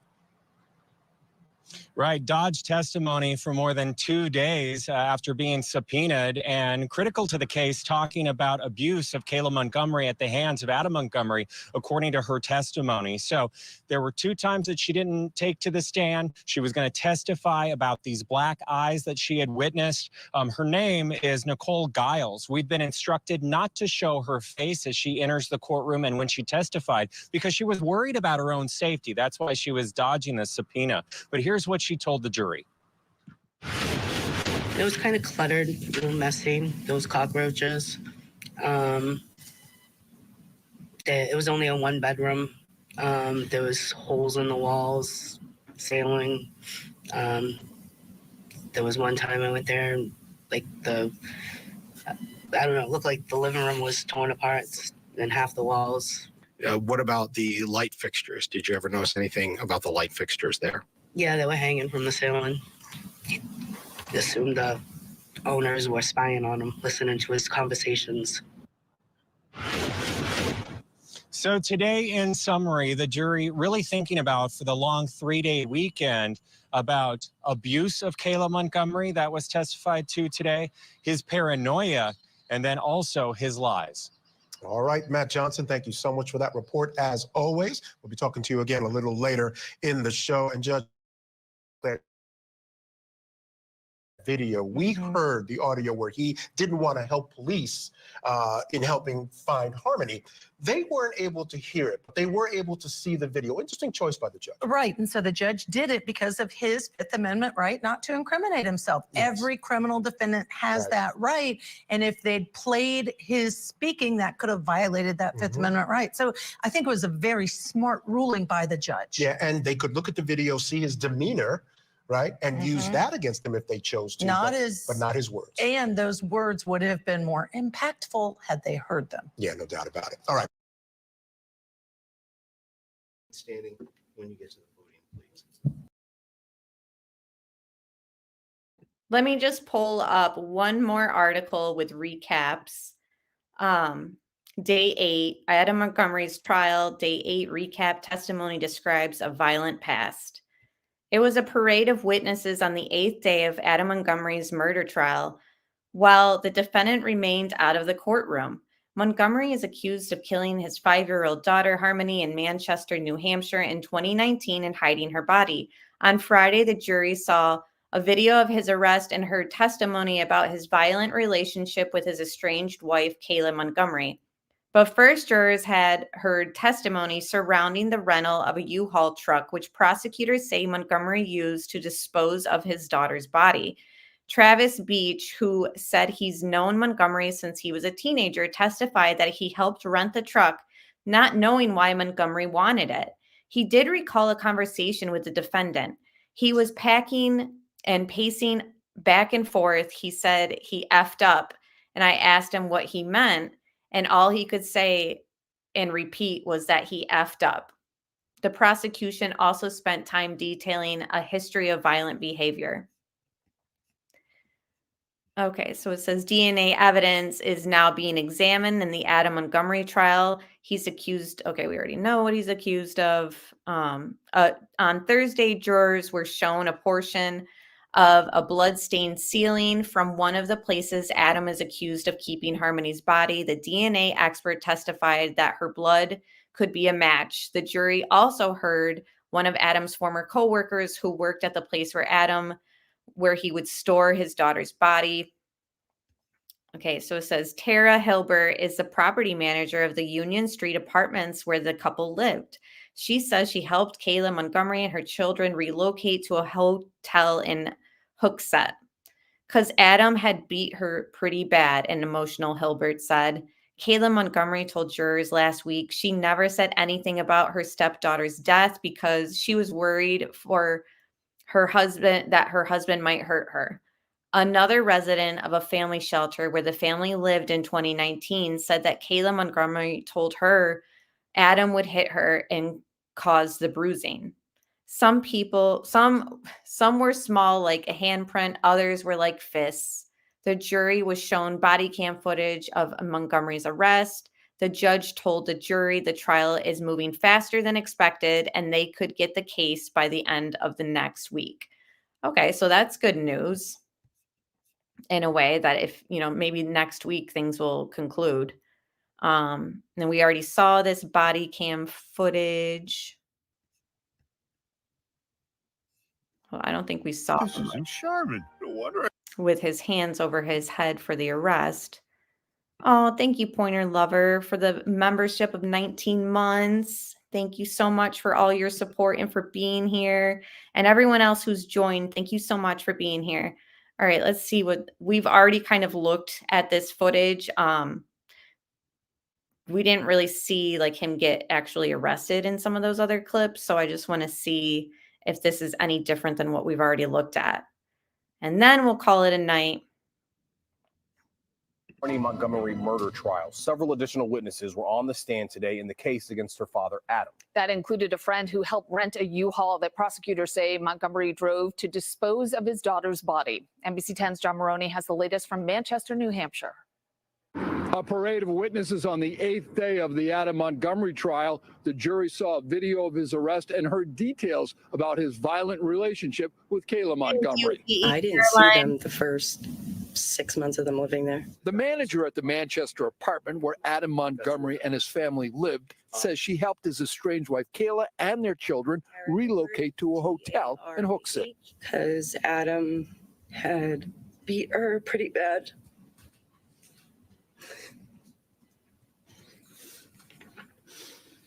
How did she look when you saw her? Really bad. My name is Kayla Montgomery. Kayla Montgomery told jurors last week she never said anything about her stepdaughter's death, worried Adam might hurt her. They lived in a family shelter in 2019, and another resident said that Kayla told her Adam would hit her. At the judge's request, Nicole Giles wasn't shown on camera, but she did describe Kayla's bruises. And what were the size of those bruises that you saw?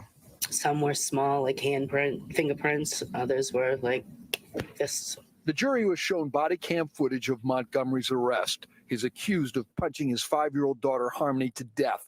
Prosecutors say he disposed of her body using a U-Haul truck. Travis Beach says he helped rent that truck, not knowing why Montgomery wanted it. He did recall a conversation with the defendant. He was pacing back and forth. He said he up, and I asked him what he meant, and all he could say and repeat was he up. The judge told the jury the trial is moving faster than expected, and they could get this case by the end of next week. In Manchester, New Hampshire, John Maroney, NBC 10 Ball. All right. Thank you again. I'm eating my gummies for the evening because I need to decompress after following this case. But I appreciate you guys being here. And yes, thank you, Brody. He said, man, I've been watching this case literally for 8 days straight. I need a break. It's taking a toll on me.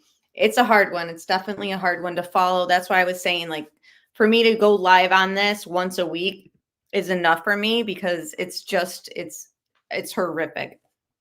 And I mean, every case, who am I kidding? I'm over here like talking about Delphi and Watt's case weekly too. Every case is really horrific. I don't know if it's just we're getting a trial for this one where I'm seeing it, you know, by play out in the courtroom where it's kind of unraveling and it's like peeling an onion when you're trying to get justice. But that's kind of the process we're in right now. And I think one time a week discussing this as a recap is going to work for this channel for right now. And I appreciate you guys being here. And thank you, Kathy and Mayla's mom for joining, Pointer Lover, everyone else, Caroline for being a member for 21 months. It's amazing that you guys still stick with me and discuss these cases. Again, it's a lot to kind of go through, but together we can kind of get some closure on at least this one because it's playing out in the courtroom, whereas other ones are left a mystery or ended in a plea deal and we're not really satisfied with the plea deal. But you guys know what I'm talking about. All right, so we will talk very soon, guys. I'm going to be working on a new outro. I'm kind of bored with the one that I've had for a while, so I'll work on that this weekend, and that actually will help me decompress because editing and just getting creative is something I like to do too. So thank you so much for being here, everyone, and we'll talk again next week. And again, this will be another recap on next Friday. So Adam's case will be next Friday, other cases throughout the week. Join me back here next week. You guys have a great weekend, and bye, guys.